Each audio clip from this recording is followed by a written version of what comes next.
سورۃ القریش۔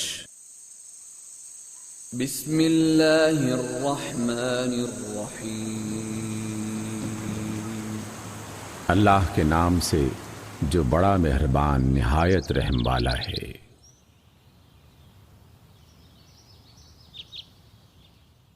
لإیلاف قریش، چونکہ قریش مانوس ہوئے، ایلافہم رحلۃ الشتاء والصیف، یعنی سردی اور گرمی کے سفروں سے مانوس ہوئے۔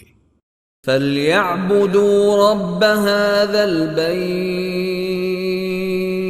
لہذا ان کو چاہیے کہ اس گھر کے رب کی عبادت کریں، الَّذِي أَطْعَمَهُم مِّن جُوعٍ وَآمَنَهُم مِّن خَوْفٍ، جس نے انہیں بھوک سے بچا کر کھانے کو دیا اور خوف سے بچا کر امن عطا کیا۔